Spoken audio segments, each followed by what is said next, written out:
Hello friends, welcome to my YouTube channel JP novel story में। ऐसे ही story सुनने के लिए हमारे चैनल को सब्सक्राइब करें। Just 76 month anniversary. एक कमरे में एक लड़की की आवाज़ आ रही थी, उसके साथ थप्पड़ की भी आवाज़ साफ सुनाई दे रही थी। अव्यान कमरे का दरवाज़ा खोलता है तो सामने देख उसके फेस एक्सप्रेशन एकदम से बदल जाते हैं। कमरे में सितारा को एक लड़की ने पकड़ रखा था और प्रज्ञा बहुत गुस्से में बस सितारा को थप्पड़ मारते जा रही थी। सितारा का चेहरा थप्पड़ के निशान से पूरा लाल हो चुका था और उसके होठों के कोनों से खून बह रहा था। इससे साफ पता चल रहा था कि प्रज्ञा ने किस तरह मारा। प्रज्ञा के हाथ रुकने का नाम ही नहीं ले रहे थे। वह लगातार थप्पड़ पर थप्पड़ सितारा को मार रही थी। सितारा की बस दर्द भरी आवाज आ रही थी। प्रज्ञा के हाथ भी अब थप्पड़ मारते मारते लाल हो चुके थे। सितारा दर्द में रोते हुए कहती है, आहा प्लीज। इसके आगे उससे कुछ बोला ही नहीं जा रहा था और प्रज्ञा तो उसकी कोई आवाज सुन ही नहीं रही थी। रोनी बस वहां खड़ा लाचारी से प्रज्ञा को देख रहा था। अव्यान ये सब कुछ देखते हुए आगे बढ़ता है। प्रज्ञा के पास पहुंचते ही अव्यान प्रज्ञा को पीछे से पकड़ लेता है, पर प्रज्ञा फिर भी नहीं रुकती। वह अपने पीठ से अव्यान को धक्का देकर सितारा को मारती ही जा रही थी। अव्यान पीछे से उसके हाथों को पकड़कर हक कर लेता है। प्रज्ञा एकदम गुस्से से छटपटाते हुए कहती है, छोड़ो मुझे, मैं इस लड़की को नहीं छोड़ूंगी, जान से मार दूंगी इसे। प्रज्ञा को गुस्से में ये तक नहीं दिख रहा था कि उसे किसने पकड़ा हुआ है। वह बस अपने गुस्से में आग की तरह जल रही थी। प्रज्ञा अव्यान से खुद को छुड़ाकर फिर से सितारा को एक थप्पड़ मारने वाली होती है कि अव्यान उसकी बाजू पकड़कर अपनी ओर खींच लेता है। प्रज्ञा गुस्से से लाल आंखों से अव्यान को देखती है। अव्यान प्रज्ञा की कमर को पकड़कर अपने करीब कर लेता है और उसे देखते हुए कहता है, शांत। उसके इतना बोलते ही प्रज्ञा गुस्से से चिल्लाते हुए कहती है, मैं शांत क्यों रहूं? इस लड़की की हिम्मत कैसे हुई आपको अपना बनाने के बारे में सोचने की? प्रज्ञा इतना बोलकर सितारा को देखती है जिसकी हालत बहुत ज्यादा खराब थी। प्रज्ञा उसे देखते हुए गुस्से से उबलते हुए कहती है, क्या सोचा था इसने? आपके साथ रात बिताएगी और प्रेग्नेंट होकर आपकी बनेंगी इसकी तो मैं। बोलते ही प्रज्ञा सितारा की ओर बढ़ती है। अव्यान तक प्रज्ञा को रोक नहीं पा रहा था। कहते हैं न कि औरत कमजोर होती है लेकिन छोटी न उनकी ताकत का अंदाजा तब होता है जब वह गुस्से में होती है तो स्ट्रॉन्ग परफेक्ट बॉडी वाले इंसान तक उसे संभाल नहीं सकते। आज अव्यान का हाल ऐसा ही कुछ था। वह अपनी बीवी को संभाल नहीं पा रहा था। प्रज्ञा अव्यान को अपने साथ खींचते हुए लेकर चली जा रही थी। रोनी को तो अव्यान की हालत देख हंसी आ रही थी। प्रज्ञा के ऐसे आगे बढ़ने से सितारा डरकर पीछे होने लगती है। सितारा तो सहस्त्रा के नृत्य की फैन थी और आज उसी के हाथों मार खा रही थी। प्रज्ञा सितारा के पास पहुंचती उससे पहले अव्यान प्रज्ञा को पीछे से टाइटली हग करके कंधे पर किस कर लेता है। अव्यान के किस करते हैं प्रज्ञा सुनने पर जब आती है वह बर्फ की तरह जम जाती है। अव्यान को जब समझ आता है कि प्रज्ञा कंट्रोल में आ चुकी है तो इशारे से वह सितारा को ले जाने को कहता है। जिस लड़की ने सितारा को पकड़ा था वह सितारा को खींचते हुए लेकर जाती है। उन दोनों के जाते ही रोनी भी निकल जाता है। सबके जाते ही अव्यान प्रज्ञा को छोड़कर धीरे से अपनी ओर पलटता है। प्रज्ञा की सांसें तेज थी, वह नजरें झुकाए हुए थी। अव्यान प्रज्ञा के चिन्ह को पकड़कर ऊपर करता है। प्रज्ञा का पूरा शरीर सिहर उठता है। प्रज्ञा की नजरें अब तक झुकी हुई थी। अव्यान प्रज्ञा आंखें झुकी नजरें देखकर कहता है, लुक एट मी सजनी। अव्यान के ये बोलते ही प्रज्ञा का दिल बहुत तेजी से धड़कने लगता है। अव्यान फिर से कहता है, मेरी तरफ देखो। प्रज्ञा अब तक उसी तरह नजरें झुकाए ही रहती थी। अव्यान प्रज्ञा के गाल पर हाथ रखे बहुत गौर से उसे देखता है। प्रज्ञा अव्यान के ऐसे हाथ रखने से अपनी आंखें बंद कर लेती है। वह अव्यान के हर छुवन को महसूस कर रही थी। प्रज्ञा बहुत धीरे से कहती है, उसे मैं नहीं छोड़ूंगी, उसने आपको मुझसे छीनने की कोशिश की। बोलते ही प्रज्ञा नजरें उठाकर अव्यान को देखती है।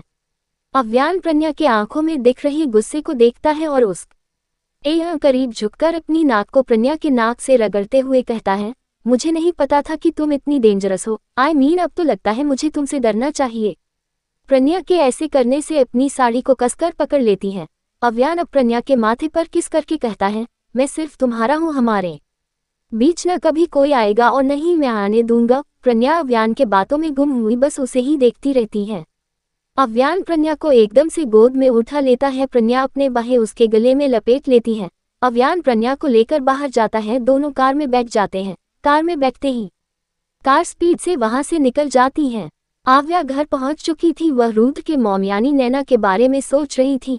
आव्या ने नैना को पहले देखा था जब वह सिंघानिया विला कभी कभी आती थी, लेकिन आव्या छोटी थी तो उसे इतना अच्छे से याद नहीं था क्योंकि उसने कभी नैना से बात नहीं की थी। आव्या ऐसा होती है आज उसका हॉस्पिटल जाने का बिल्कुल प्लान नहीं था। आव्या जींस टॉप और जैकेट पहनकर रेडी होती है। वह ध्रुवंश के कमरे में जाती है। ध्रुवंश इस वक्त अपने गन में बुलेट डाल रहा था। आव्या उसे पास जाकर खड़ी होकर कहती है, अंश चलो आज कॉफी डेट पर चलते हैं। ध्रुवंश नजरें उठाए आव्या को ऊपर से नीचे देखता है, फिर भौहें चढ़ाकर कहता है, तुम्हें पता है ट्यूलिप, तुम मुझे कॉफी डेट के लिए प्रपोज कर रही हो। आव्या हाँ में सिर हिलाकर जवाब देती है, हाँ तो मैं तो कर रही हूँ तुम्हें प्रपोज कॉफी डेट के लिए। अब ज्यादा नखरे मत दिखाओ, चलो जल्दी। बोलते ही आव्या ध्रुवंश का हाथ पकड़ लेती है। ध्रुवंश गन को ड्रॉ में रखता है और आव्या के साथ चला जाता है कॉफी शॉप। ध्रुवंश और आव्या आमने सामने बैठे कॉफी का मजा ले रहे थे। दोनों के बीच बातें भी हो रही थी। दोनों शान से कॉफी पी ही रहे थे। तभी अचानक कयारा ध्रुवंश के हाथ से कॉफी कप फेंक देता है। आव्या हैरानी से उस यह देखती है। कयारा ध्रुवंश के कॉलर को पकड़ लेती है। उसके चेहरे पर गुस्सा था। कयारा ध्रुवंश के आंखों में देखकर गुस्से से कहती है, 2 दिन से मैं तुम्हारा कॉफी शॉप में इंतजार कर रही हूँ और तुम यहाँ किसी और के साथ कॉफी डेट कर रहे हो। आव्या उसी बात सुन खड़ी हो जाती है। ध्रुवंश कयारा के हाथ को अपनी सर्द भरी नजरों से देखने लगता है। वह सर्द आवाज में कहता है, रिमूव योर हैंड्स। बोलते हुए उसका फेस एकदम डार्क हो जाता है। कयारा भी कम नहीं थी। वह उसकी कॉलर को छोड़ने के बजाय और कसकर पकड़ लेती है और कहती है, नहीं छोड़ूंगी। आव्या कभी ध्रुवंश को देखती तो कभी कयारा को। कॉफी शॉप पर मौजूद इंसान भी दोनों को ही देख रहे थे। ध्रुवंश जब देखता है कयारा उसकी बात नहीं सुन रही तो वह एकदम से ही झटके से धक्का देकर दोनों हाथ को पकड़ लेता है और टेबल पर उसे लेटा देता है। अब कयारा टेबल पर लेटी थी और ध्रुवंश उसके ऊपर था। कयारा ध्रुवंश के आंखों में देखने लगती है।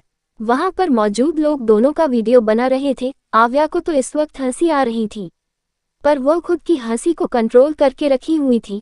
आव्या जमीन पर अपने एड़ियों के बल बैठती है और दोनों को देखते हुए कहती है, गाइस ये सब कमरे में कर लेना, क्योंकि अगर ऐसे ही रहे तो तुम दोनों न्यूज में ट्रेडिंग पर आ जाओगे। बोलकर आव्या मुस्कुराने लगती है। कयारा सिर घुमाकर आव्या को देखकर कहती है, अपनी बकवास बंद कर। एक तो तू मेरे क्रश को यहाँ डेट पर लेकर आई है और ऊपर से अपनी बत्तीसी दिखा रही है। दोनों की बातें सुनकर ध्रुवंश दोनों को देखने लगता है। फिर आव्या को देखकर सवाल करता है, ट्यूलिप से तुम जानती हो? आव्या दांत दिखाकर प्राउडली हाँ में सिर हिलाती है। ये सुनते ही ध्रुवंश कयारा को देखता है और उसका हाथ छोड़कर उसके ऊपर से उठ जाता है। आव्या भी जमीन से उठकर चेयर पर बैठती है। कयारा जो लेटी हुई थी वह भी उठ कर टेबल पर ही बैठ जाती है। उठते ही कयारा की नज़र उन लोगों पर पड़ती है जो वीडियो कर रहे थे। कयारा ये देखकर चिल्लाते हुए कहती है, अबे यहाँ कोई टीवी शो चल रही है, डिलीट कर वरना न तुम लोग सलामत रहोगे न तुम लोगों के फ़ोन। वो सब लोग जो वीडियो कर रहे थे वह तुरंत ही वहां से भाग जाते हैं। कयारा अब आव्या और ध्रुवंश को देखती है जो उसे ही घूर रहे थे। कयारा दोनों को इग्नोर करके अपने पीठ पर लगी गंदगी को झाड़ने लगती है।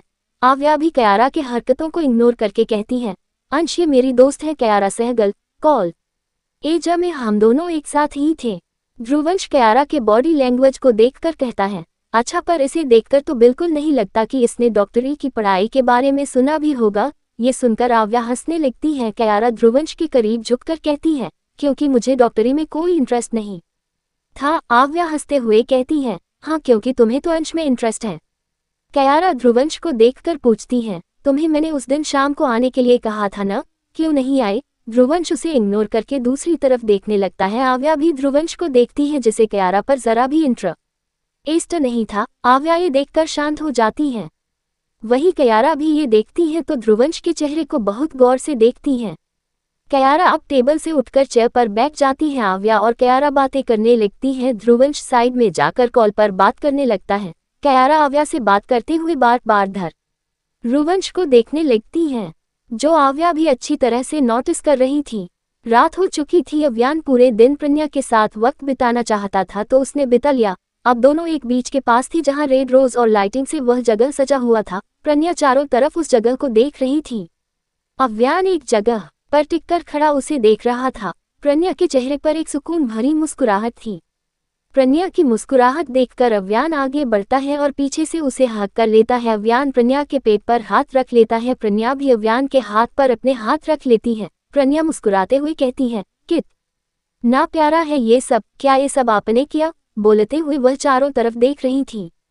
अव्यान प्रन्या के कान में मदहोशी भरी आवाज में कहती है, हाँ तुम्हारे लिए। बोलते ही अव्यान प्रन्या के कान में किस करता है। प्रन्या खुद में खुद को समेटने लगती है। अव्यान उसी तरह से पकड़े हुए प्रज्ञा को टेबल के पास लेकर जाता है और टेबल पर ढके ढक्कन को हटाता है। ढक्कन हटाते ही प्रज्ञा वह देखने लगती है। टेबल पर चॉकलेट केक थी और उस पर लिखा हुआ था हैप्पी 6 मंथ एनिवर्सरी। ये देखकर प्रज्ञा का चेहरा खिल उठता है। अव्यान अब दूसरे ढक्कन को हटाता है। वहां पर एक केक थी। प्रज्ञा जैसे ही दूसरे केक में लिखे शब्द को पढ़ती है तो उसके होश उड़ जाते हैं। Just 77 truth reveal. दूसरे केक पर लिखे शब्दों को देखकर प्रज्ञा एकदम हैरान थी। दूसरे केक पर लिखा था डिवोर्स सेलिब्रेशन। अव्यान प्रज्ञा के कंधे पर चिन रखे कहता है सरप्राइज पसंद आया। प्रज्ञा की तो जैसे चेहरे के रंग ही उड़ चुके थे।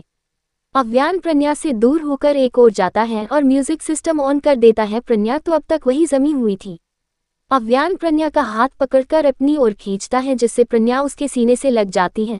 अव्यान के एक हाथ को पकड़ता है। प्रज्ञा अपने हाथ को देखने लगती है। अव्यान अपने कंधे पर प्रज्ञा का हाथ रख देता है। प्रज्ञा अव्यान को देखने लगती है। अव्यान प्रज्ञा को देखते हुए ही उसका दूसरा हाथ पकड़ लेता है। म्यूजिक धीमे धीमे चल रही थी। कल रास्ते में गम मिल गया था। लग के गले में रो दिया। जो सिर्फ मेरा था, सिर्फ मेरा। मैंने उसे क्यों खो दिया। प्रज्ञा अपने हाथ को देखती है। अव्यान प्रज्ञा के कमर को पकड़े अचानक करीब खींच लेता है। प्रज्ञा अव्यान से चिपक जाती है। अव्यान बिना भाव के प्रज्ञा के आंखों में देखता रहता है। दोनों अब डांस करने लगते हैं। प्रज्ञा तो नहीं कर रही थी पर अव्यान उससे करा रहा था। हाँ, वो आंखें जिन्हें मैं चूमता था बेवजह। प्यार मेरे लिए क्यों बाकी न रहा। हो। अव्यान प्रज्ञा को गोल गोल घुमाता है और फिर अपने सीने से उसकी पीठ को सटा लेता है। अव्यान अपनी उंगली या प्रज्ञा के हाथ से पिछलते हुए उसकी उंगलियों में अपनी उंगली फंसा लेता है। प्रज्ञा कांप सी जाती है। उसे तो इस वक्त डर का एहसास हो रहा था। हमनवा मेरे तू है तो मेरी सांसें चले। बता दे कैसे मैं जीऊंगा तेरे बिना। ओ हमनवा मेरे तू है तो मेरी सांसें चले। बता दे कैसे मैं जीऊंगा तेरे बिना। प्रज्ञा को बार बार बस केक में लिखे शब्द दिख रहे थे। अव्यान प्रज्ञा के कान पर धीरे से बाइट करता है तो प्रज्ञा सिहर उठती है। अव्यान उसके गाल पर धीरे से बाइट करके कहता है तुम्हें क्या लगा सजनी, तुम कुछ भी करोगी मुझे पता नहीं चलेगा। ये सुन प्रज्ञा के बदन में ठंड की लहर दौड़ उठती है। हर वक्त दिल को जो सताए ऐसी कमी है तू। मैं भी ना जानूं कि इतना क्यों लाजमी है तू। नींदे जाके लौटी ना, कितनी रातें ढल गई। इतने तारे गिने की उंगलियां भी जल गई। हो बोलकर अचानक ही अव्यान प्रज्ञा के गर्दन पर सूंघते हुए बहुत जोर से काटता है। प्रज्ञा की दर्द भरी आंख निकल जाती है। अव्यान का चेहरा धीरे धीरे डार्क होने लगा। अव्यान प्रज्ञा के पेट पर अपनी पकड़ मजबूत करके कहता है मुझसे दूर जा रही हो सजनी। बोलते हुए उसकी आवाज सर्द हो जाती है। हमनवा मेरे तू है तो मेरी सांसें चले। बता दे कैसे मैं जीऊंगा तेरे बिना। ओ हमनवा मेरे तू है तो मेरी सांसें चले। बता दे कैसे मैं जीऊंगा तेरे बिना। प्रज्ञा जो अब तक सुन्न पड़ी थी वह खुद को अव्यान से छुड़ाने लगती है। अव्यान ने इतना टाइट पकड़ा हुआ था कि प्रज्ञा को अब दर्द होने लगा था। प्रज्ञा झटपटाते हुए कहती है हमें दर्द हो रहा है, प्लीज छोड़िए। अव्यान प्रज्ञा के कमर को कसकर पकड़ लेता है। प्रज्ञा दर्द से करा उठती है। अव्यान प्रज्ञा के कान में एकदम सर्द आवाज में बोलता है दर्द हो रहा है और मेरे दर्द का क्या सजनी। बोलकर अव्यान प्रज्ञा को उसी तरह से केक के पास ले जाता है। अव्यान प्रज्ञा के हाथ को पकड़कर चाकू उठाता है। वह पहले 6 मंथ एनिवर्सरी वाला केक कट करवाता है और डिवोर्स सेलिब्रेशन वाला। इतना करते ही वह प्रज्ञा को छोड़कर केक उठाता है और प्रज्ञा की ओर बढ़ाता है पर प्रज्ञा मुंह नहीं खोलती। अव्यान उसे देखकर बेहद सर्द आवाज में बोलता है ओपन योर माउथ। प्रज्ञा ना में सिर हिलाती है। अव्यान इस बार बहुत जोर से चिल्लाता है I said open your mouth. Pragya डर से जल्दी से अपना मुंह खोलती है। अव्यान प्रज्ञा के मुंह के अंदर केक डालता है। प्रज्ञा जल्दी से अपना मुंह बंद कर लेती है। अव्यान प्रज्ञा के मुंह से अपनी उंगली निकालता है फिर अपने मुंह में उस उंगली को डालता है।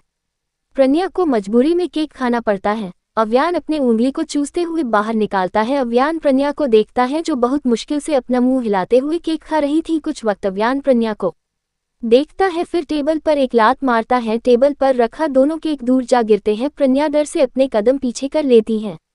अव्यान मुड़कर प्रज्ञा को देखता है तो प्रज्ञा अपने कदम धीरे धीरे पीछे करने लगती है क्योंकि इस वक्त सच में उसे अव्यान से डर लग रहा था। अव्यान प्रज्ञा को दूर जाता देख जल्दी से उसकी ओर बढ़ता है। प्रज्ञा तेजी से पीछे हटती है पर अव्यान पहुंच ही जाता है। अव्यान प्रज्ञा के बाजुओं को कसकर पकड़ लेता है। प्रज्ञा उसके गुस्से भरे चेहरे को देखकर कांप रही थी पर वह खुद को संभालने की कोशिश कर रही थी। अव्यान अपने गुस्से में प्रज्ञा के बाजुओं को इतना जोर से पकड़ा हुआ था कि छोटी ही प्रज्ञा की बाजू में उसके हाथों के निशान दिखने लगे थे। प्रन्या दर्द में धीरे से कहती है, आह प्लीज छोड़िए। अव्यान प्रन्या पर गुस्से से चिल्लाते हुए कहता है, मुझसे दूर जाना चाहती हो? तुम्हारी हिम्मत भी कैसे हुई मुझसे दूर जाने के बारे में सोचने की? प्रन्या अपने बाजुओं को लगात आरा छुड़ाने की कोशिश करती रहती है। दर्द से उसकी आंखें नम हो चुकी थीं। अव्यान उसे और कसकर पकड़ते हुए जोर से चिल्लाता है, जवाब दो। अब प्रन्या से भी ये दर्द और सवाल बर्दाश्त नहीं हो रहे थे, इसलिए वो भी जोर से चिल्लाती है, हाँ मैं जाना चाहती हूँ आपसे दूर। बोलते ही प्रन्या ना राजगी से अव्यान को देखती है। अव्यान भी प्रन्या के आंखों में देखने लगता है। प्रन्या अब अपने अंदर बसे दर्द को बाहर निकालते हुए चिल्लाती है, और क्यों रहूं मैं आपके साथ? आपसे जिसने शादी की वो सहस्त्रा थी, मैं नहीं। आप जिसके साथ जिंदगी बिताना चाहते हैं वो सहस्त्रा है, मैं नहीं।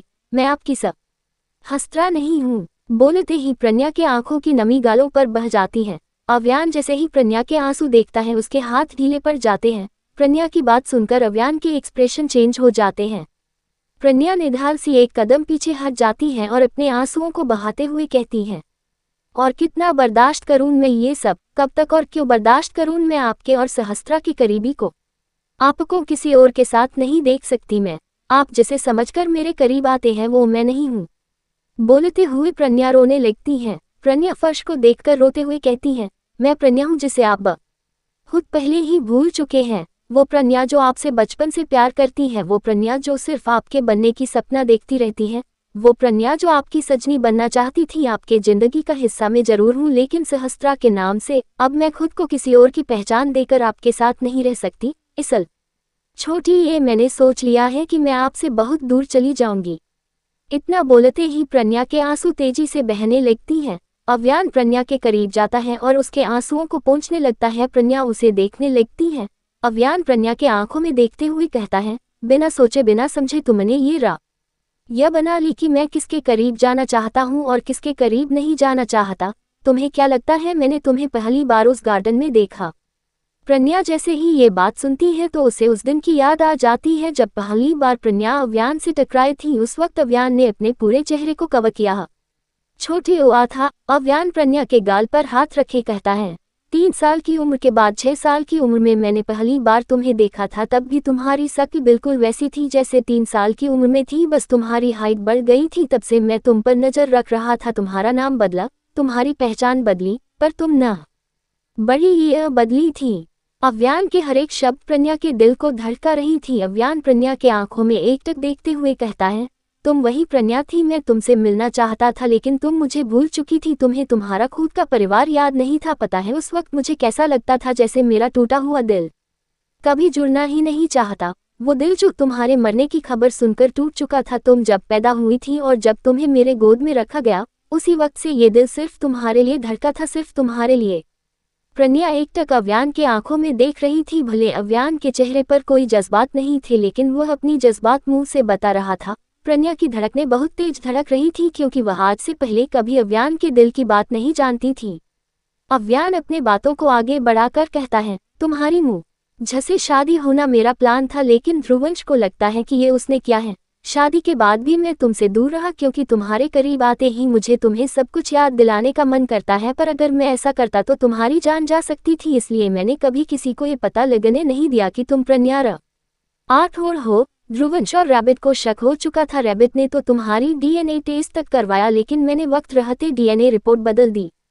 तुम्हें पूरी दुनिया के सामने अब तक अपनी पत्नी नहीं स्वीकारा क्योंकि मुझे प्रन्या अव्यान सिंघानिया बनाकर तुम्हें दुनिया के सामने इंट्रोड्यूस कराना है, न कि सहस्त्रा अव्यान सिंघानिया बनाकर। सारी बातों को सुनकर भी प्रन्या के मुंह से बस एक सवाल आता है जिसे वह पूछ ही लेती है, अगर आपको सब कुछ पता था तो फिर आपको ये भी पता होगा कि मेरी यादाश्त वापस आ चुकी है, तो फिर आपने उस वक्त भी अपने जबान से मेरा जिक्र क्यों नहीं किया? आपने ऐसा क्यों कहा कि प्रन्या का पर यार बस एक बचपना था? आपने ऐसा क्यों नहीं कहा? वो नासमझ थी।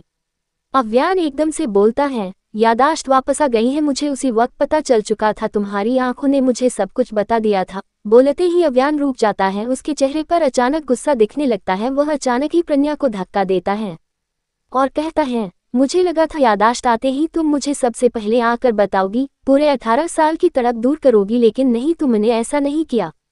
तुमने अपनी झूठी पहचान को वैसे ही बनाए रखा और अपने दिमाग में बेकार की बातें लाकर मुझसे दूर होने लगी। मन तो करता था तुम्हें एक थप्पड़ मारकर सबक छोटे उछक लेकर कर लूं, लेकिन मैं भी देखना चाहता था तुम्हारे बेकार के ख्याल किस हद तक जाते हैं। बोलते हुए अव्यान के चेहरे पर एक तंज भरी मुस्कुराहट आ जाती है। वह अपने एक कदम पीछे करके कहता है, और आज देखो किस हद तक तुम्हारी सोच ने लाकर खड़ा कर दिया। तुमने सीधे डिवोर्स का फैसला कर लिया। आपने प्यार के लिए एक बार भी तुमने नहीं सोचा कि चलो आमने सामने पहले बात कर लेते हैं। एक बार, बस एक बार मुझसे पूछती, लेकिन नहीं, तुमने नहीं पूछा। तुमने धोखे से डिवोर्स पेपर बना लिए। क्या तुम इतनी बदल गई कि डिवोर्स पेपर पर सिग्नेचर करते हुए भी तुम्हारे हाथ नहीं कांपे? मुझसे दूर जाने के ख्याल से भी तुम्हारे दिल में दर्द नहीं उठा? अव्यान के हर एक शब्द बिल्कुल खंजर की तरह प्रज्ञा के दिल में चुभ रहे थे। प्रज्ञा अब जोर जोर रोने लगती है। वह रोते हुए कहती है, एक एक पल ये सोच सोचकर हमें बहुत दर्द होता था, लेकिन हम क्या करें, हमसे नहीं सहा गया। मुझे नहीं पता था कि आप 18 सालों से मेरे लिए तड़प रहे थे। प्लीज मुझे माफ कर दीजिए। हमें पता है कि हमने आपको अपनी पहचान न बताकर बहुत बड़ी गलती कर दी, उससे भी बड़ी गलती कर दी आपसे दूर होने के बारे में सोचकर। प्लीज आखिरी गलती समझकर माफ कर दीजिए। प्रज्ञा रोते हुए अव्यान की ओर बढ़ती है। अव्यान अब प्रज्ञा को बिल्कुल नहीं देख रहा था, उसे बस प्रज्ञा के रोने की आवाज सुनाई दे रही थी। प्रज्ञा रोते हुए अव्यान को देखकर अपना हाथ बढ़ाने लगती है। वह अव्यान को इस वक्त बस छूना चाहती थी, लेकिन वह अव्यान को छू पाती उससे पहले अव्यान उसका हाथ पकड़ लेता है। अव्यान प्रज्ञा के हाथ को देखकर कहता है, एक माफी से तुम मेरे उन दर्दों को खत्म नहीं कर सकती। दूर जाना चाहती थी न मुझसे, अब जाऊं। बोलते ही अव्यान प्रज्ञा के हाथ को जोर से झटकता है। प्रज्ञा लड़खड़ाते हुए नीचे गिर जाती है। अव्यान उसे गिरा देख फिर से आगे बढ़ने को होता, लेकिन तभी उसके कान में एक आवाज सुनाई देती है, हाँ मैं जाना चाहती हूँ आपसे दूर। यह आवाज सुनाई देते ही अव्यान के कदम रुक जाते। अव्यान अब वहां से जाने लगता है। प्रज्ञा अव्यान को जाता देखकर जल्दी से उठकर खड़ी होती है और भागकर उसके पीछे जाती है।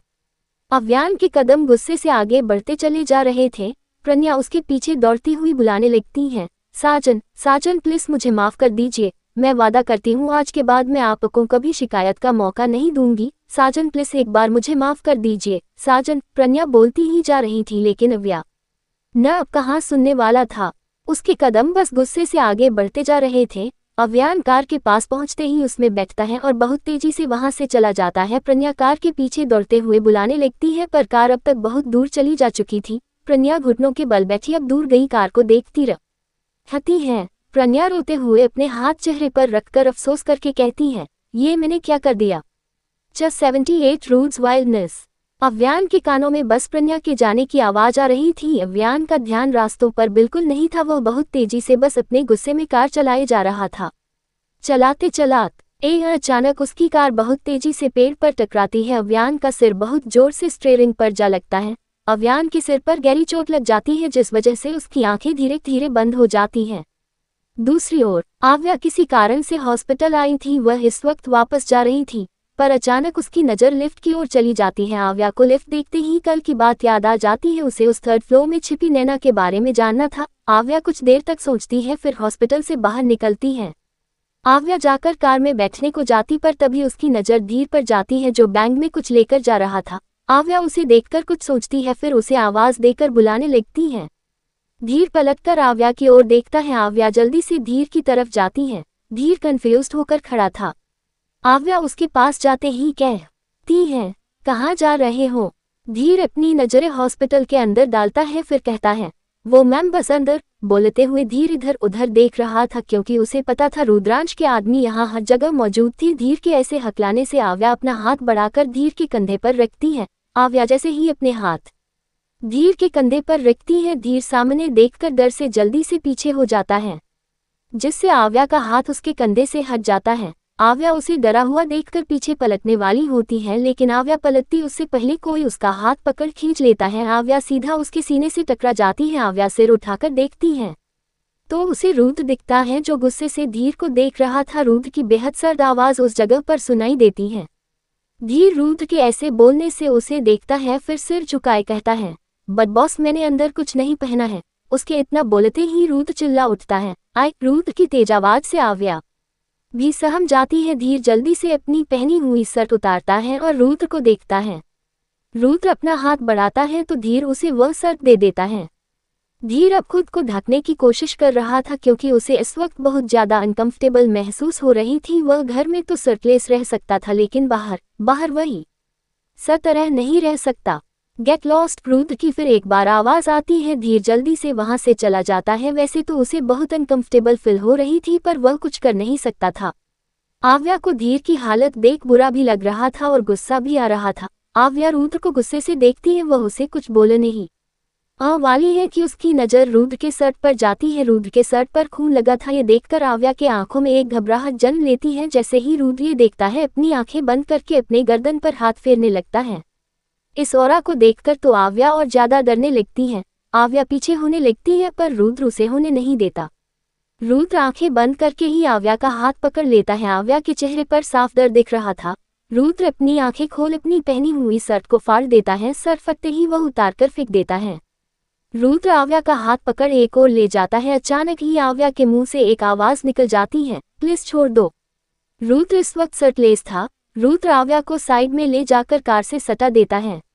आव्या पहले तो आंख बंद रखती है फिर धीरे धीरे आंखें खोलकर उसे देखती है। रुद्र धीर के शर्ट को घूरते हुए कहता है। बोलते हुए उसके आंखों में आव्या के लिए एक पागलपन दिख रहा था।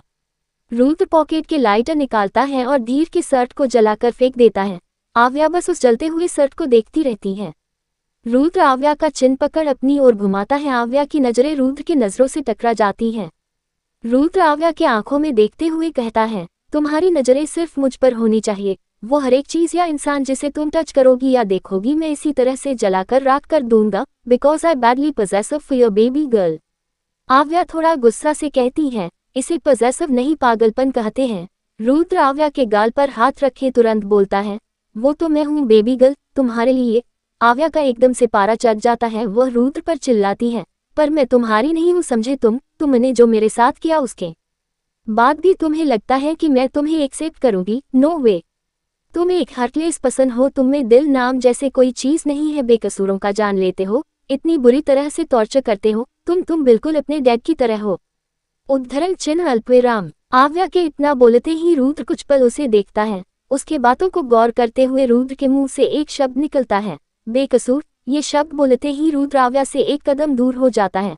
फिर एक बार उसके मुंह से निकलता है, बेकसूर। इतना बोलते ही रुद्र हंसने लगता है। उसकी हंसी बिल्कुल भी नॉर्मल नहीं थी, वह पागलों की तरह हंस रहा था।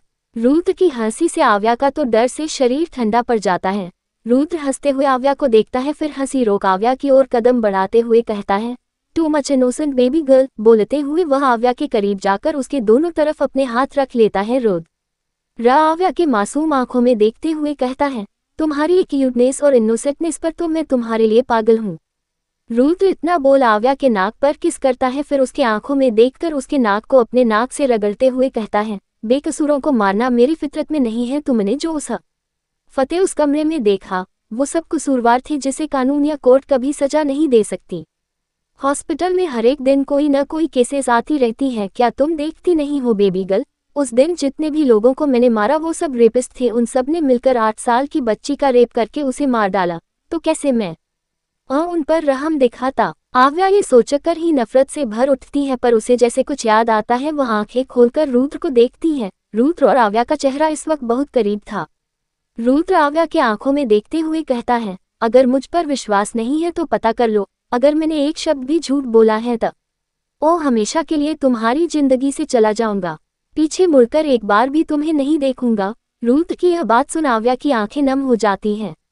आव्या आंखों में नमी लिए रुद्र को देखते हुए कहती है, लेकिन तुमने मेरे साथ ऐसा क्यों किया? वो जगह मेरे लिए बिल्कुल अच्छी नहीं थी। फिर 1 हफ्ते तक छोटे उम्र ने मुझे वहां क्यों रखा? मैं घुट रही थी वहां। रुद्र बोलते ही आव्या के आंखों से आंसू बह जाते हैं। रुद्र अपनी पछताई नजरों से आव्या को देखता है फिर कहता है, नहीं दिखाता तुम्हें वो सब, लेकिन तुम्हारी हरकत ने वो सब दिखाने पर मुझे मजबूर कर दिया। मेरे डैड ने जिस तरह मेरी मॉम को टॉर्चर किया था उसे मारने का हक सिर्फ मेरी मॉम को है और किसी को नहीं। मुझे पता है तुम्हारी फैमिली ने डैड की वजह से बहुत स्ट्रगल किया है, बट उससे भी ज्यादा मेरी मॉम ने किया है। तो मैं डैड को मारने का हक तुम्हें कैसे दे सकता था? I can't know. मैं अपने गुस्से को रोक नहीं पाया और तुम्हें इतना कुछ सहन पड़ा। आई am sorry baby girl. Rudra के ये शब्द सुनते ही आव्या झट से रुद्र के गले लग जाती है। रुद्र भी टाइटली उसे पकड़ लेता है। आव्या अब रोने लगती है। आव्या रोते हुए कहती है, मैं तुम्हारे उस रूप को दोबारा कभी नहीं देखना चाहती, मुझे वही रुद्र चाहिए जिससे मैं पहले मिली थी प्लीज। रुद्र से बिछड़ने का दर्द आव्या के अंदर भी था, लेकिन उसके खौफ ने उसके अंदर जगह ले ली थी, जिस वजह से आव्या रुद्र की चाहत से ज्यादा रुद्र के खौफ को दिल में जगह बनाए बैठी थी। आज आव्या रुद्र के अंदर छिपे हैवान को शांत करने की कोशिश कर रही थी। रुद्र आव्या को रोते हुए कभी नहीं देख सकता था। बड़े रुद्र आव्या के पीठ को रब करते हुए उसके कान में कहता है, आई प्रॉमिस बेबी गर्ल, मैं कभी तुम्हारे सामने उस हैवान को नहीं आने दूंगा। आव्या उसके हर एक शब्दों को सुनकर बहुत ज्यादा टाइटली उसे पकड़ लेती है। आव्या का रोना कुछ पल तक वैसा ही चलता रहता है। आव्या के आंसू को रुद्र रोकना चाहता था, लेकिन वह नहीं रुकता, क्योंकि उसे पता था आव्या के आंसू अब दोनों की दूरी को खत्म करने वाली थी। आव्या का डर, बेचैनी सब कुछ इन आंसुओं के द्वारा निकलकर बह रहा था। थोड़ी देर तक ऐसे ही रहने के बाद आव्या के सिसकने की आवाज आती है। रुद्र धीरे से आव्या को खुद से अलग करता है। रुद्र के सटलेस बदन पर आव्या के चिपके हाथ हट जाते हैं। रुद्र आव्या के गालों को, भीगी गाल को अपने हाथ से साफ करता है। आव्या इस वक्त नजरें झुकाए खड़ी थी। रुद्र आव्या के आंसुओं को पोंछते हुए कहता है, मैं अपने हैवानियत को तो तुमसे छुपा लूंगा, लेकिन तुम्हारे लिए जो जुनूनियत, पागलपन और पॉजिटिवनेस है उसे मैं कंट्रोल नहीं कर सकता और नहीं छुपा सकता हूँ। बोलते ही रुद्र आव्या के माथे पर किस कर लेता है। आव्या अपने भीगे पलकों से रुद्र को देखती है। रुद्र के कोल्ड एक्सप्रेशन अब भी उसके साथ थे। रुद्र की बॉडी चांद की रोशनी में चमक रही थी। उसका एब्स इतने ज्यादा अच्छे थे कि कोई भी लड़की उसके बाहों में रहने के लिए कुछ भी कर जाए। आव्या कुछ पल उसके आंखों में देखती है, फिर उसके अपने दोनों हाथ सीने पर रखकर रोनी आवाज में कहती है, वो लड़कियां तुम्हारे हॉट बॉडी को देख रही हैं। आव्या की बात सुनकर रुद्र आव्या को देखते हुए गन निकालकर उस ओर शूट करता है।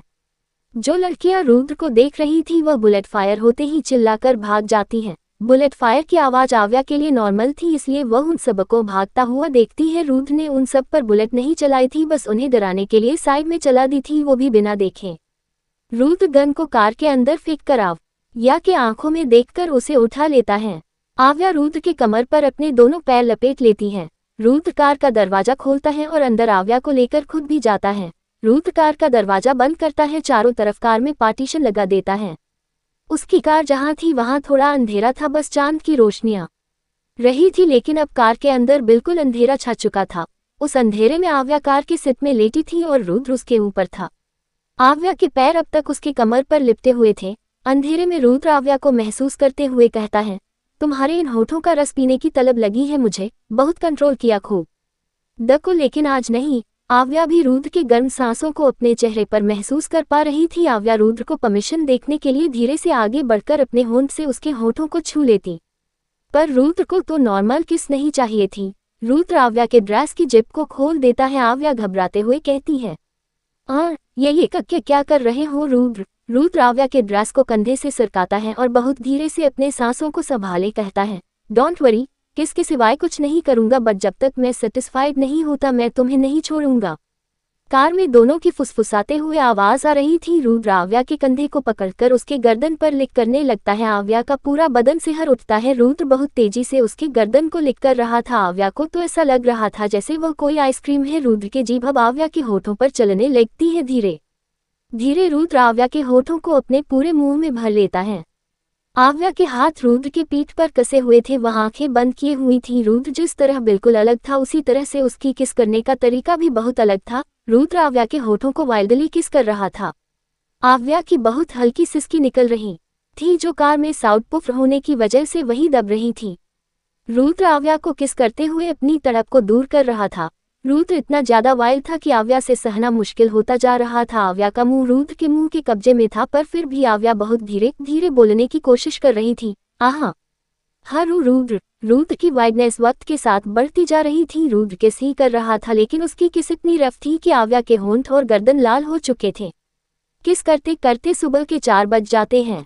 अब भी रुद्र रुका नहीं था। वह कभी आव्या के गाल को किस करता, कभी गर्दन को या उसके कंधे को। रुद्र तो आव्या को किस करते हुए सेटिस्फाई ही नहीं हो रहा था। आव्या सिसकते जा रही थी, क्योंकि अब तक रुद्र की किस बहुत ज्यादा रफ हो चुकी थी। रुद्र आव्या को शक और लिक ज्यादा कर रहा था। आव्या को जब लगता है कि रुद्र ऐसे नहीं रुकने वाला, तो वह रुद्र को धीरे से धक्का देते हुए कहती है, छोड़ो रुद्र, अब बस भी करो। रुद्र अपने किस करने में ही गुम था। कुछ वक्त और बीत जाते हैं, तब जाकर रुद्र रुक जाता है। आव्या और रुद्र दोनों लंबी लंबी सांसें लेने लगते हैं। कुछ देर बाद दोनों नॉर्मल हो जाते हैं। रुद्र आव्या के ड्रेस को ठीक करता है और सीट में बैठकर आव्या को सीने में छुपा लेता है। आव्या रुद्र के ऐसा करते ही तुरंत सो जाती है, क्योंकि पूरी रात रुद्र ने उसे सोने नहीं दिया था। आव्या को सोता देखकर रुद्र उसके माथे पर किस करता है, फिर अपनी आंखें बंद कर लेता है। दूसरी तरफ अव्यान की आंखें दर्द के साथ खुलती है। अव्यान अपनी आंखें खोलकर खुद को मिरर में देखता है। माथे पर लगे चोट को देखकर वह रुमाल निकालकर माथे के खून को पोंछता है। अव्यान कार को देखता है जो पेड़ पर टक्कर होने की वजह से डैमेज हो चुकी थी। अव्यान कार से बाहर निकलता है और रोनी को कॉल करता है। अव्यान रोनी को कार लाने को कहता है तो रोनी हाँ में जवाब देता है। कुछ आधे घंटे में ही कार अव्यान के सामने रुकती है। कार आते ही अव्यान अंदर बैठता है। कार अब वहां से चलने लगती है। अव्यान सीट से सिर टिकाए आंखें बंद कर लेता है। उसके आंखों के सामने इस वक्त कल रात की सारी सीन चल रही थी।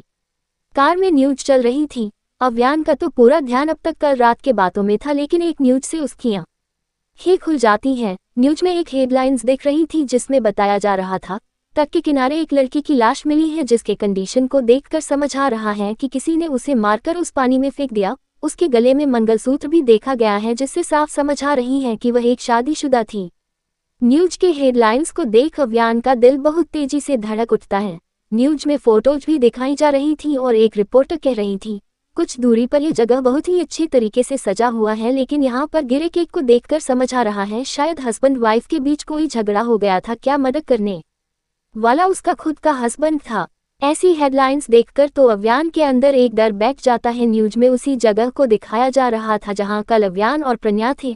जगह के बाद अब न्यूज में उस लड़की की फोटो को दिखाया जा रहा था, जिसका चेहरा पुलिस वालों के खड़े होने की वजह से नहीं दिख रहा था। पानी बहता जा रहा था और उस लड़की को भिगाता जा रहा था। अव्यान अपने डर से धड़कते दिल को संभाले उस लड़की का चेहरा दिखाने का इंतजार कर रहा था। तभी पैरों से होकर साड़ी को दिखाया जाता है। उस लड़की की पहनी साड़ी को देख अव्यान की सांसें ही रुक जाती हैं, क्योंकि ये वही साड़ी थी जिसे कल रात प्रज्ञा ने पहनी थी। अव्यान डर से हकलाते हुए कहता है ये न्यूज नहीं, ऐसा नहीं हो सकता। रोनी कार इस जगह पर लेकर चलो जल्दी। 79 आई नीड माई सजनी। कार बहुत तेज आवाज में उसी जगह के कुछ दूरी पर रुकती है जहां रिपोर्टर बता रहे थे। कार रुकते ही अव्यान तुरंत कार से उतरकर भागते हुए उस ओर चला जाता है। अव्यान के बिना एक्सप्रेशन वाले चेहरे पर आज एक डर, बेचैनी और परेशानी ने जगह ले ली थी। रोनी भी कार से उतरकर तेज कदमों से आगे बढ़ जाता है। रोनी को पहले तो उसे कुछ समझ नहीं आ रहा था, लेकिन अव्यान के एक्सप्रेशन देखकर उसे न्यूज का मतलब साफ समझ आ चुका था। अव्यान जल्दी से दौड़कर वहां पहुंचता है। लोग को धक्का देकर वहां से हटाता है। लोगों के हटते ही उसे पानी से पूरी तरह से भीगी शरीर दिखती है, जो सांसें नहीं ले रही थी। उसे देखकर साफ पता चल रहा था कि वह मर चुकी है।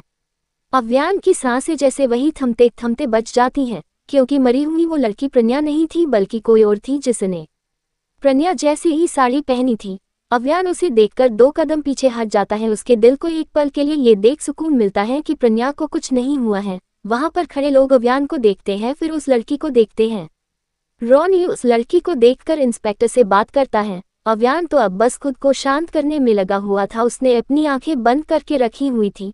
उस लड़की की बॉडी को ले जाया जाता है। रोनी अव्यान के पास आकर कहता है छानबीन से ही पता चला है कि इस लड़की को किसी ने गला दबाकर मार दिया। बोलते ही रोनी रुक जाता है। अव्यान रोनी के बोलने से कुछ सोचते हुए अपनी आंखें खोलता है, फिर तुरंत रोनी को देखकर पूछता है कल रात सजनी घर गई थी। रोनी नमे सिर हिलाए कहता है मैंने सिक्योरिटी से अभी बात की, इनफैक्ट मैंने सब तरफ से पता लगा लिया, भाभी किसी के पास नहीं गई। अव्यान के चेहरे पर अब गुस्सा उभरने लगता है। गुस्सा अपने आप से था, क्योंकि वही कल प्रज्ञा को छोड़कर चला गया। अव्यान अब अपने गुस्से को काबू करके कार की ओर बढ़ जाता है। कार के पास पहुंचते ही वह बैठ जाता है। रोनी भी ड्राइविंग सीट पर बैठता है। बहुत तेज रफ्तार से कार वहां से निकल जाती है। दूसरी तरफ कार में करीब 12 बजे आव्या की नींद धीरे धीरे खुलती है। आव्या जैसे ही आंखें खोलती है, खुद को रुद्र के सर्टलेस बदन से चिपकी हुई पाती है। रुद्र की नींद खुली थी, पर उसने आंखें बंद करके रखी थी। सूरज की चमचमाती धूप की वजह से पार्टीशियन लगा होने के बावजूद उसकी लाइट अंदर आ रही था। बड़ी ही आव्या सिर उठाकर रुद्र के हैंडसम चेहरे को देखती है। रुद्र आंखें बंद किए हुए ही बोलता है good afternoon baby girl. Rudra की बात सुन आव्या चौंक जाती है। वह अपनी नजरें रुद्र से हटाती है और अपना फोन देखती है। टाइम देखते ही वह और ज्यादा हैरान हो जाती है। उसके साथ घर से जो मिस्ड कॉल आए थे उसे देखकर भी वह हैरान हो जाती है। आव्या अब रुद्र को घूरते हुए अपना फोन दिखाकर कहती है, दिखाई दे रहा है कितने सारे मिस्ड कॉल आए हैं घर से, क्या जवाब दूंगी मैं उन्हें। रुद्र उसी तरह से आंख बंद किए हुए कहता है, बता देना अपने होने वाले पति के साथ सुहागरात की प्रैक्टिस कर रही थी। That's it. आव्या आंखें फाड़े रुद्र को देखती है। फिर जब उसे कल रात की सारी सीन दिखती है तो वह रुद्र के सीने से छुपकर कहती है, तुम एकदम हवसी हो, ऐसे कौन किस करता है, ये गलत है न रुद्र। रुद्र यह सुनकर आव्या के बाल को धीरे से पकड़ता है और उसे थोड़ा पीछे करता है। आव्या रुद्र को देखने लगती है। रुद्र आव्या के आंखों में देखते हुए कहता है, उसे हवस नहीं कहते बेबी गर्ल, तड़प कहते हैं। जिस दिन से तुम्हें देखा है बस उस दिन से तुम्हें अपना बनाने की तड़प है मुझे। आव्या एकटक रुद्र को देखने लगती है। रुद्र आव्या के चेहरे से होकर उसके होठों को देखता है, फिर आगे बढ़कर धीरे से उसके होठों को अपने होठों की गिरफ्त में ले लेता है।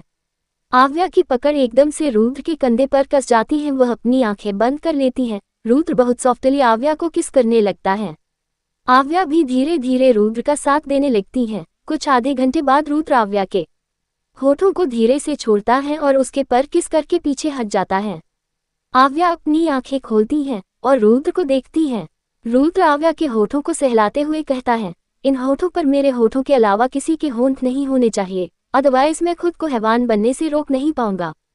गर्लफ्रेंड, बॉयफ्रेंड, लव, ब्रेकअप, ये सब कुछ नहीं चाहिए मुझे बस ये पता है मुझे तुम चाहिए और हर हालत में तुम मेरी ही बनोगी। किसी और की बनने की कोशिश की तो पहले उस इंसान को मारूंगा, फिर अपने आप को खत्म कर दूंगा। आव्या कुछ पल रुद्र के पागलपन को देखती है, फिर कुछ सोचकर मुस्कुराते हुए कहती है, अच्छा खुद को मारोगे तो फिर से मैंने दूसरे को अपना बना लिया तो उसे कैसे मारोगे। जैसे ही आव्या ये कहती है रुद्र का चेहरा एकदम से सर्द हो जाता है। वो सर्द आवाज में कहता है, क्या तुम चाहती हो मैं तुम्हें हट करूं। आव्या जल्दी से नमे सिर हिला कर रुद्र के चेहरे को अपने हाथों में भर लेती है।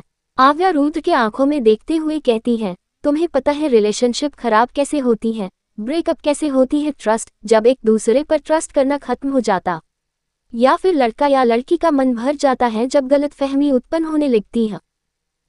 हमारे केस में अगर ऐसा कुछ हुआ तो तुम मुझे मारकर समझाना और जरूरत पड़े तो मैं भी तुम्हें मारूंगी। हर एक बात हम एक दूसरे से शेयर करेंगे, कोई भी बात हम एक दूसरे से नहीं छुपाएंगे।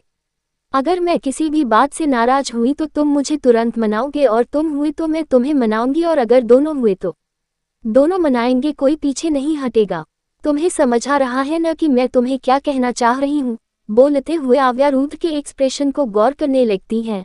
रुद्र आव्या के माथे पर किस करके कहता है, कंडीशंस अच्छी हैं, एक बात हमेशा याद रखना बेबी गर्ल, हमारे बीच जितनी भी गलतफहमी आ जाए लेकिन मैं तुम्हें कभी खुद से दूर नहीं जाने दूंगा। आव्या रुद्र के चेहरे से हाथ हटाती है और उसके सीने पर सिर रखती है। कुछ सोचते हुए आव्या रुद्र के सीने पर किस करती है और फिर से अपना सिर रख लेती है।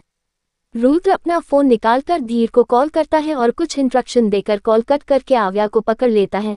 कुछ देर बाद नॉक होती है। रुद्र दरवाजा खोलता है, धीर बिना देखे पेपर बैग अंदर देता है, फिर वहां से थोड़ा दूर हट जाता है। आव्या रुद्र से दूर होती है। रुद्र बैग से एक शर्ट निकालकर पहन लेता है। आव्या खुद को आईने में देखती है। उसके बाल बिखरे हुए थे और होंठ रुद्र की पूरी रात किस करने की वजह से सूज चुके थे। इस हालत में वह बाहर नहीं निकल सकती थी। आव्या कुछ करती तभी उसे अपने चेहरे पर गीला गीला सा कुछ लगता है। आव्या देखती है तो रुद्र गीले कपड़े से आव्या के पूरे चेहरे से होकर गर्दन को पोंछ रहा था। रुद्र के ऐसा करने से आव्या को अब फ्रेश सा लगता है। रुद्र आव्या के होठों पर लिप बाम लगाता है, फिर उसके बालों को कंघी करने लगता है। आव्या को बहुत ज्यादा अच्छा लग रहा था क्योंकि रुद्र बहुत धीरे धीरे कंघी कर रहा था, जिससे आव्या को दर्द नहीं हो रहा था। रुद्र आव्या के बाल की पोनीटेल बना लेता है। दोनों माउथ वॉश करते हैं। रुद्र आव्या को खाने के लिए सैंडविच देता है। आव्या तुरंत सैंडविच लेकर खाने लगती है क्योंकि उसे सच में बहुत ज्यादा भूख लगी थी। रुद्र आव्या को खाते हुए देखकर खुद भी खाने लगता है। नाश्ता होते ही आव्या कार से उतरते हुए कहती है, आई थिंक अभी मुझे घर जाना चाहिए, सब बहुत परेशान होंगे। रुद्र कुछ नहीं बोलता। आव्या कुछ पल उसे देखती है, फिर अपने कार की तरफ बढ़ जाती है। आव्या कार में बैठकर कार स्टार्ट करती है। आव्या की कार पल भर में वहां से चली जाती है। आव्या के जाते ही धीर ड्राइविंग सीट पर बैठता है। बड़े रुद्र उसे कुछ इशारा करता है तो धीर हाँ में सिर हिलाकर कार स्टार्ट करता है। दिमाग नाम की कोई चीज नहीं है क्या तुम लोगों में? रॉनी अपने सामने खड़े बॉडीगार्ड पर चिल्ला रहा था। उन बॉडीगार्ड ने बताया कि प्रज्ञा एक कार में बैठी, वह कार कौन चला रहा था ये कोई देख नहीं पाया। प्रज्ञा उससे अच्छे से बात कर रही थी, इसका मतलब साफ था कि प्रज्ञा उस इंसान को जानती है। अव्यान आंखें बंद करके खड़ा हुआ यही सोच रहा था कि शायद प्रज्ञा उसे सच में छोड़कर चली गई, पर उसका दिल बिल्कुल भी मान नहीं रहा था कि प्रज्ञा उसे छोड़कर जा सकती है। अव्यान अपने दिमाग और दिल के बीच उलझा हुआ था। उसे कल रात की प्रज्ञा की बस आवाज सुनाई दे रही थी जिसमें प्रज्ञा उसे पुकार रही थी। अव्यान अचानक ही गुस्से से अपने सामने खड़े खंभे पर जोर से पंच मारता है। उसे इस वक्त बस खुद पर बहुत ज्यादा गुस्सा आ रहा था। रॉनी जल्दी से अव्यान के पास जाकर उसका हाथ पकड़ लेता है। अव्यान तुरंत उसके हाथ को झटककर जोर से चिल्लाता है, आई नीड माई सजनी, जो करो जैसे करो, मुझे वो अभी के अभी चाहिए। वहां खड़े बॉडीगार्ड उसकी आवाज सुनकर कांप से जाते हैं। रॉनी अव्यान से दूर होता है और अपना फोन निकालकर किसी को कॉल करता है। अव्यान अपने आईब्रो के सामने रगड़ते हुए कुछ सोचने लगता है। प्रज्ञा को खोजने के लिए अब सब तरफ बॉडीगार्ड लग जाते हैं। Airport, railway station, CCTV camera, हर जगह से उसे खोजने लगते हैं। छानबीन से इतना तो पता चला कि प्रज्ञा जिसके साथ भी गई थी वह इस शहर से बाहर तो नहीं था। घर में अब तक का छोटी इसी को बताया नहीं गया था कि प्रज्ञा गायब है। सबको बस यही पता है कि प्रज्ञा अव्यान के साथ है। उधर आदित्य और ध्रुव एक साथ बैठे हुए थे। आदित्य लैपटॉप पर देख रहा था और ध्रुव फोन में। आदित्य लैपटॉप को बंद करके सामने देखते हुए कहता है, दिल्ली, सब वही है। ध्रुव कुछ सोचते हुए कहता है, तुम्हें ये आइडिया है कि कौन कौन जिंदा है? ध्रुव का सवाल सुनकर आदित्य थोड़ी देर तक रुकता है, फिर जवाब देता है, ये तो वहीं जाकर पता चलेगा। ध्रुवंश कहाँ है? बोलते हुए आदित्य ध्रुव को देखता है। ध्रुव कुछ बोलता तभी ध्रुवंश अंदर आते हुए कहता है, मैं यही हूँ पापा। ध्रुवंश आगे बढ़कर सोफे पर बैठ जाता है। आदित्य उसे देखता फिर एकदम से कहता है, मैंने जो कहा था वो हो गया? ध्रुवंश हाँ में सिर हिला देता है। आदित्य सोफे से उठकर बोलता है, ठीक है, कल ही हमें निकलना होगा अब, और सिंघानिया बिछड़कर नहीं रहेंगे। रुद्रांश अपनी चाल कभी भी चल सकता है क्योंकि उसे पता चल चुका है कि मैं जिंदा हूँ। बोलते हुए वो कुछ सोचता है। ध्रुवंश आदित्य की बात सुनकर उठता है, फिर कमरे से निकल जाता है। ध्रुवंश अब आव्या के कमरे की ओर बढ़ जाता है। आव्या के कमरे में पहुंचते ही वह देखता है कि आव्या कुछ रिपोर्ट्स को देख रही थी। ध्रुवंश दरवाजा अंदर से बंद करता है। आव्या आहत सुनकर सिर उठाए सामने देखती है। सामने देखकर आव्या के होठों पर मुस्कुराहट आ जाती है। वह मुस्कुराते हुए कहती है, अंश, मैं न तुम्हारे बारे में सोच रही थी क्यारा। आव्या इससे आगे कुछ बोलती ध्रुवंश आव्या के हाथ की फाइल उठाकर फेंक देता है। ईल पर जितनी पेज थी सब उड़कर नीचे आने लगती है। आव्या ध्रुवंश को कंफ्यूज्ड होकर देखती है। ध्रुवंश के चेहरे पर इस वक्त गुस्सा था। ध्रुवंश आव्या के कंधे को जोर से पकड़कर गुस्से से दांत बिछते हुए कहता है, जिस इंसान की वजह से हमारा पूरा परिवार बिखर गया तुम उसी के बेटे के साथ पूरा रात गुजार कर आई हो। How tulip. बोलते हुए उसकी आंखों में रुद्र के लिए नफरत दिख रहा था। आव्या का मुस्कुराता हुए चेहरा तुरंत सीरियस हो जाता है।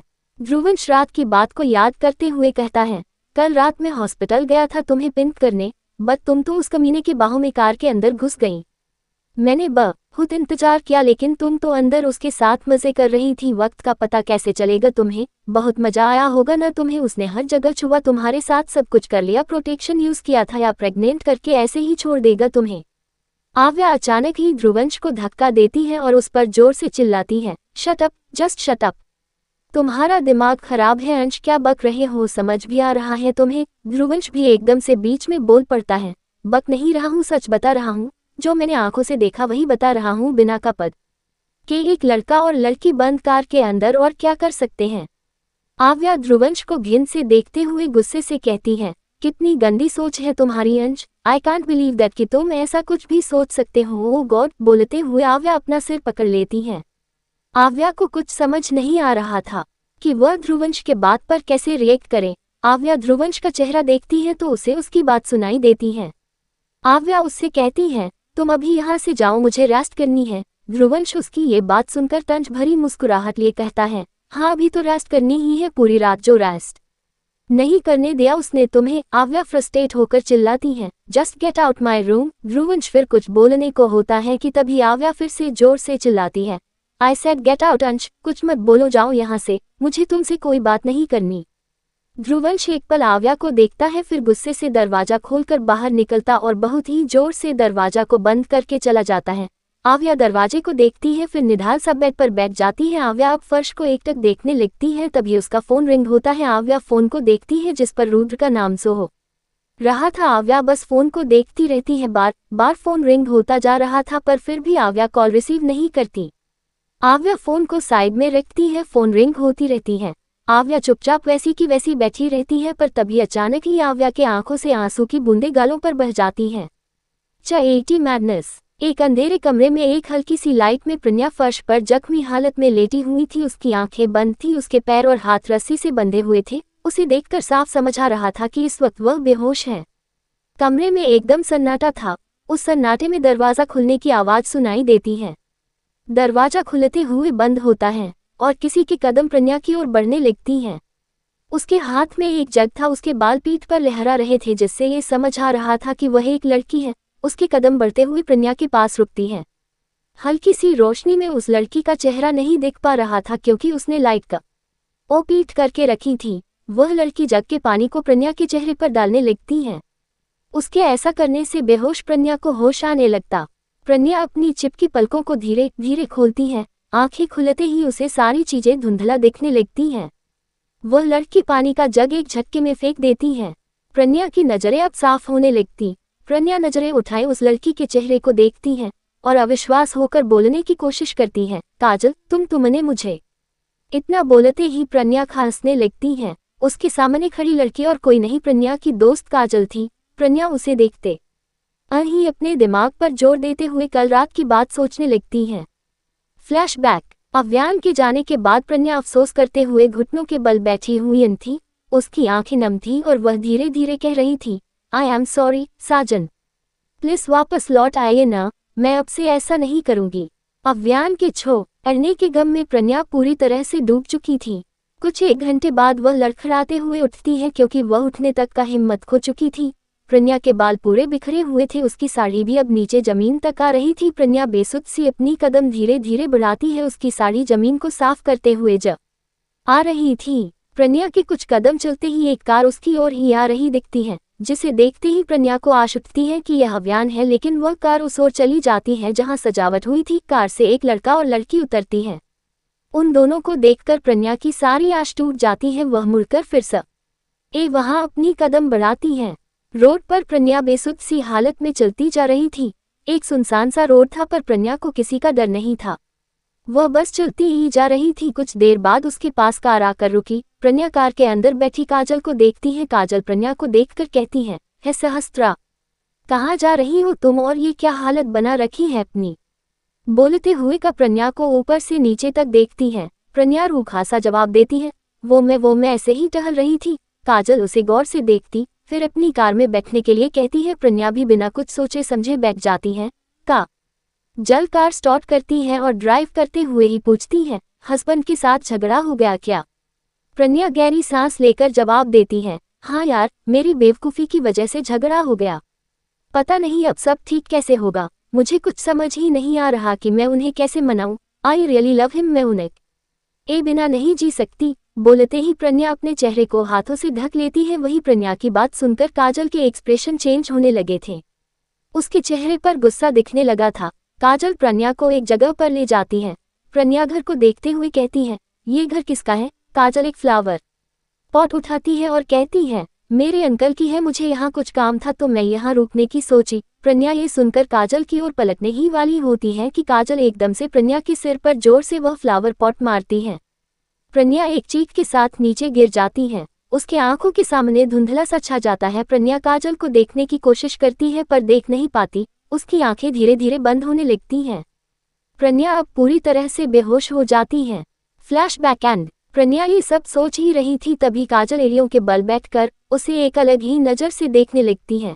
काजल प्रन्या के गाल पर हाथ रखकर कहती है, आई एम सॉरी सहस्त्रा, लेकिन मैं और बर्दाश्त नहीं कर सकती।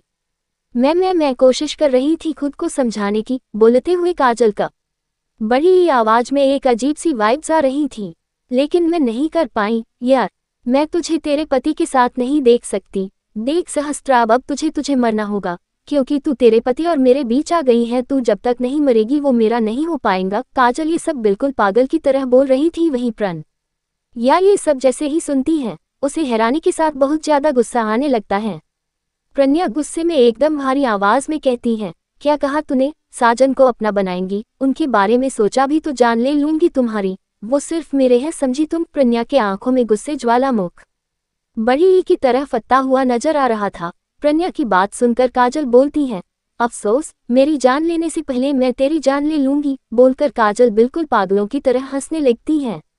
गुस्से से प्रज्ञा को ये तक समझ नहीं आ रहा था कि काजल को आज तक नहीं पता कि अव्यान उसका पति है। काजल तो आज भी समझती है कि प्रज्ञा का पति ध्रुवंश है। प्रज्ञा अव्यान के प्यार में हद से ज्यादा पागल थी, जिस वजह से जैसे ही काजल के मुंह से पति शब्द निकला, प्रज्ञा को लगा कि काजल अव्यान की बात कर रही है, लेकिन असल बात तो ये थी कि काजल ध्रुवंश की बात कर रही थी। एक प्यार में पागल थी तो दूसरा ध्रुवंश को पाने के लिए पागल हो चुकी थी। दोनों का ही दिमाग बिल्कुल नहीं चल रहा था।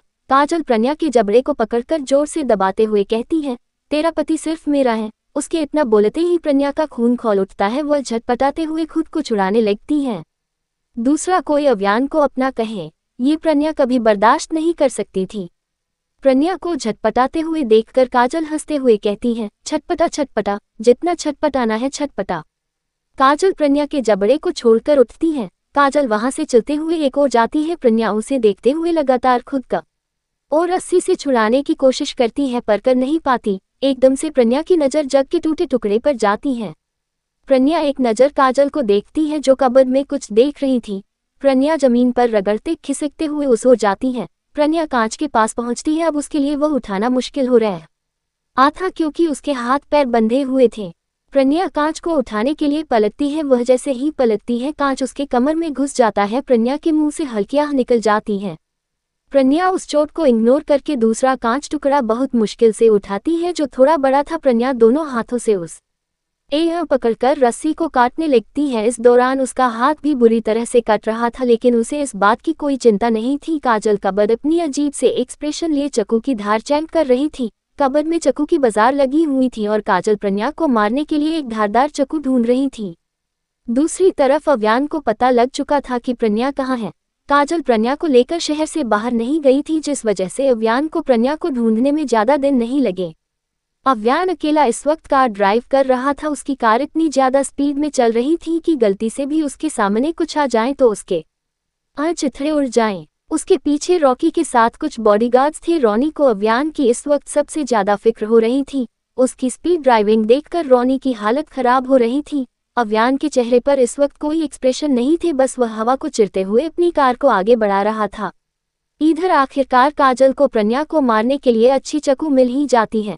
काजल पलटकर प्रज्ञा को देखती है। मुस्कुराते हुए काजल प्रज्ञा की ओर बढ़ते हुए कहती है, जितना लुढ़कना है लुढ़क लो, यहाँ से भाग नहीं पाएगी। काजल देख चुकी थी कि प्रज्ञा अपनी जगह से थोड़ी दूरी पर जा चुकी थी। प्रज्ञा उसे देखती है और जल्दी जल्दी रस्सी को काटने लगती है। काजल के कदम बढ़ते हुए प्रज्ञा के पास पहुंच जाते हैं। काजल प्रज्ञा के सामने अपने पैर लपेटकर बैठ जाती है। चाकू की धार चैंक करते हुए काजल बोलती है, अलविदा मेरी होने वाली सौतन। बोलते ही वह एक झटके में प्रज्ञा के ऊपर आरा करती, लेकिन प्रज्ञा भी एकदम से उसका हाथ पकड़ लेती है। काजल हैरान होकर प्रज्ञा को देखती है। प्रज्ञा जोर से काजल को धक्का देती है, जिससे काजल ने जो चाकू पकड़ी थी वह दूर जाकर गिरती है। प्रज्ञा के पैर अब तक बंधे थे, वह उसी तरह से काजल के ऊपर आकर उसका गर्दन पकड़ लेती है। प्रज्ञा गुस्से से उबलते हुए कहती है, एक अच्छा दोस्त माना तुम्हें और तुमने उसे एक झटके में खत्म कर दिया।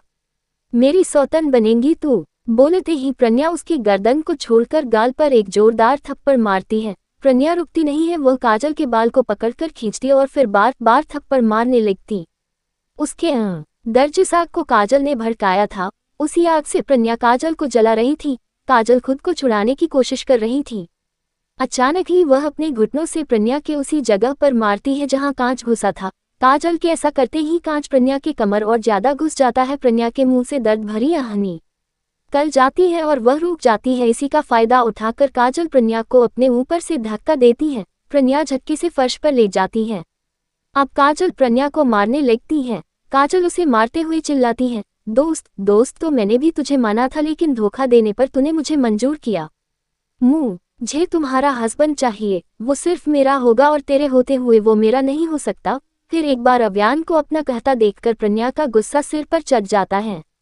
प्रज्ञा काजल को ऊपर से हटाती है। इस बार काजल प्रज्ञा से दूर हो जाती है। प्रज्ञा जल्दी जल्दी अपने बंधे हुए पैरों को खोलने लगती है। काजल नीचे गिरा चक्कू उठाकर प्रज्ञा की ओर बढ़ती है। प्रज्ञा अपने पैरों को खोलने में लगी हुई थी, लेकिन अचानक ही उसकी नज़र काजल पर पड़ती है। वह जल्दी से हटती है। हटते ही काजल जो चक्कू मार रही थी वह प्रज्ञा के हाथ में लगती है। प्रज्ञा अपने हाथ को देखती है, तभी काजल उसके सीने पर चक्कू घोंपने के लिए बढ़ती है। तभी एक झटके से दरवाजा खुलता है। अव्यान सामने का नजारा देखकर बिना एक पल भी गंवाए गन निकालकर काजल के हाथ पर सूट करता है। काजल दर्द से चीखते हुए दूर हो जाती है। वह धड़ाम से फर्श पर गिर जाती है। प्रज्ञा एक नज़र काजल को देखकर दरवाजे पर खड़े अव्यान को देखती है। अव्यान को देखते ही प्रज्ञा के आंखों में आंसू झलक उठती हैं। अव्यान जल्दी से दौड़कर प्रज्ञा के पास जाता है और उसके पास बैठकर झटके से उसे गले लगा लेता है। प्रज्ञा भी कसकर अव्यान को गले लगा लेती है। ऐसा करते हुए उसके आंखों से आंसू बह जाते हैं। रोनी और बाकी बॉडीगार्ड काजल को लेकर चले जाते हैं। प्रज्ञा कल की हुई घटना को याद करके रोते हुए कहती है, प्लीज मुझे छोड़कर मत जाए साजन, प्लीज। अव्यान ये सुनकर और ज्यादा कसकर उसे गले लगा लेता है। अव्यान ही जानता था कि प्रज्ञा के ऊपर काजल के द्वारा वार होता हुआ देखकर वह किस कदर घबराया था। प्रज्ञा को न देखे उसे बस 16 या 18 घंटे ही हुए थे, वह पागल हो गया था। बहुत देर तक अव्यान प्रज्ञा को गले लगाए रहता है, फिर धीरे से उससे अलग होकर उसे देखने लगता है। प्रज्ञा नम आंखों से अव्यान को देखने लगती है। अव्यान प्रज्ञा के पूरे चेहरे पर किस करता है। किस करते हुए उस बड़ी ही अंदर की फीलिंग बाहर आ रही थी। उस किस से अव्यान प्रज्ञा को अपना डर के एहसास को जता रहा था। अव्यान प्रज्ञा के पूरे चेहरे पर किस करता है, फिर उसके माथे पर किस करके अपना सिर उसके सिर के साथ जोड़ लेता है। प्रज्ञा की आंखें बंद हो जाती हैं। अव्यान की भी आंखें इस वक्त बंद थी। दोनों ही एक दूसरे का महसूस कर रहे थे। सारे इमोशंस के बाहर आते वक्त अव्यान धीरे से कहता है, आई एम सॉरी सजनी। ये सुनते ही प्रज्ञा के जज्बात काबू नहीं होते। वह फिर एक बार झटके से अव्यान को गले लगा लेती है। बिछड़ने का डर, खोने का डर इस करीबी से साफ पता चल रहा था। कुछ देर बाद दोनों दूर होते हैं। अव्यान प्रज्ञा की हालत देखता है, फिर उसके पैरों पर बंधी रस्सी खोलता है और एकदम से प्रज्ञा को गोद में उठा लेता है। प्रज्ञा अव्यान के गर्दन पर अपने हाथ लपेटकर उसे एकटक देखने लगती है। अव्यान बाहर निकलकर प्रज्ञा को कार में बैठाता है और खुद भी बैठ जाता है। ड्राइविंग सीट पर बैठा रोनी कार स्टार्ट करता है। कार चलते ही रोनी मिरर से देखते हुए प्रज्ञा से पूछता है, आर यू फाइन भाभी। प्रज्ञा हाँ में सिर हिलाकर धीरे से जवाब देती है, हाँ मैं ठीक हूँ। अव्यान अब तक तो शांत होकर प्रज्ञा के हाथों पर बैंडेज लगा रहा था, लेकिन अचानक ही अव्यान को क्या होता है। वह बैंडेज छोड़कर सीधे प्रज्ञा के होठों को अपने होठों के कब्जे में लेकर किस करने लगता है। प्रज्ञा अचानक हुए इस इंसिडेंट से शॉक्ड हो जाती है और एकदम से फ्रीज हो जाती है। अव्यान प्रज्ञा की कमर को पकड़ कर इंटेंसली किस करने लगता है। वह इस कदर प्रज्ञा के होठों का रस पी रहा था जैसे वह कितने दिन से प्यासा हो। अव्यान प्रज्ञा के मुंह के हर कोने का स्वाद चख रहा था। प्रज्ञा बहुत देर तक शॉक में ही रहती है, पर जैसे ही उसे अव्यान की बेचैनी का एहसास होता है वह अपनी आंखें बंद करके अव्यान के किस को महसूस करने लगती है। दोनों दुनिया से बेखबर एक दूसरे के होठों में गुम हो चुके थे। रोनी को पीछे से अजीब अजीब सी आवाजें आने लगती हैं। रोनी उस आवाज को समझ नहीं पाता और बिना सोचे समझे मिरर में देखता है। मिरर में देखते रोनी हैरान होकर एकदम से ब्रेक मारता है। उसके ब्रेक मारते ही अव्यान का हाथ प्रज्ञा के कमर के उस जगह को पकड़ लेती है जिसमें कांच घुसा हुआ था, जिस वजह से प्रज्ञा की दर्द भरी आह निकल जाती है। रोनी जल्दी जल्दी में कहता है, I am sorry, I am sorry. Avyan Pragya से दूर होता है और रोनी को एक नज़र अपनी खतरनाक आंखों से घूरते हुए देखता है। रोनी की तो हालत ही खराब हो जाती है। वह खुद को कोसने लगता है कि उसने क्यों उस आवाज पर गौर नहीं किया, क्यों बिना सोचे समझे पीछे देखा। अव्यान अब प्रज्ञा की कमर को देखता है जिस पर से खून बह रहा था। अव्यान अपनी आंखें बंद करके खुद को शांत करता है, फिर गहरी सांस लेकर उसकी कमर की ओर झुकता है। प्रज्ञा तो शर्म से नजरें झुका लेती है, क्योंकि उसे समझ आ चुका था कि रोनी ने उन दोनों को किस करते हुए देख लिया है। अव्यान बहुत धीरे से प्रज्ञा की कमर से कांच निकलता है। प्रज्ञा दर्द से अपनी आंखें बंद कर लेती है। अव्यान प्रज्ञा के चेहरे को एक नज़र देखकर खिड़की से बाहर कांच को फेंकता है। अव्यान अब फिर से प्रज्ञा को दवाएं और बैंडेज लगाने लगता है। वहीं दूसरी तरफ आव्या के कमरे में एक हल्की लाइट जली हुई थी और वह पेट के बल लेटी तकिए पर सिर रखे अब तक ध्रुवंश की बातों को सोच रही थी। आव्या को सबसे ज्यादा हर्ट ध्रुवंश के इस बात से लगा कि उसने आव्या को एक ऐसी लड़की समझा जो बिना सोचे समझे अपना जिस्म किसी को भी सौंपती हो। आव्या का फोन फिर रिंग होने लगा। आव्या एक नज़र फोन को देखती है जिस पर रुद्र का नाम शो हो रहा था। पूरे दिन में रुद्र ने कम से कम 100 बार कॉल किया था, पर आव्या का बिल्कुल भी मूड नहीं था उससे बात करने का। कुछ देर बाद कॉल आना बंद होता है, फिर उसके थोड़ी ही बाद आव्या के बैग पर कुछ गिरता है। आव्या उठकर देखती है तो वहाँ एक बॉल थी। आव्या बॉल को कंफ्यूज्ड होकर देखती है, फिर उसे पकड़ लेती है। आव्या जैसे ही उस बॉल को पकड़ती है, उस पर लिखे शब्द उसे दिखते हैं जिस पर लिखा था, इसके आगे कुछ नहीं लिखा था। आव्या हैरानी से बॉल को देखती है, तभी उसका फोन रिंग होता है। आव्या बॉल को साइड में रखकर फोन को देखती है। रुद्र के फ्लैश होते नाम को देखकर आव्या धीरे से फोन को पकड़कर कॉल रिसीव करती है। वो कुछ कहती उससे पहले रुद्र की सर्द भरी आवाज आती है, मैं नीचे गेट के बाहर खड़ा हूँ, अभी के अभी आऊँ, वरना मुझे नहीं पता मैं क्या करूँगा। आव्या उसकी सर्द भरी आवाज सुनकर कुछ बोल नहीं पाती। रुद्र उतना बोलते ही कॉल कट करता है। आव्या अब सोचने लगती है कि आखिर वो क्या करे, जाए या न जाए। नीचे कार से टिककर खड़ा था, उसकी नज़र बस आव्या के कमरे की ओर थी। वह मुंह पर एक सिगरेट था और उसके चेहरे पर एक डार्कनेस थी जो उसके गुस्से को दिखा रही थी। कुछ आधे घंटे बीत जाते ही पर फिर भी आव्या नहीं आती। ये देखकर रुद्र अपनी गर्दन पर हाथ फेरने लगता है। वह एकदम सर्द नजरों से आव्या के कमरे की ओर देखता है।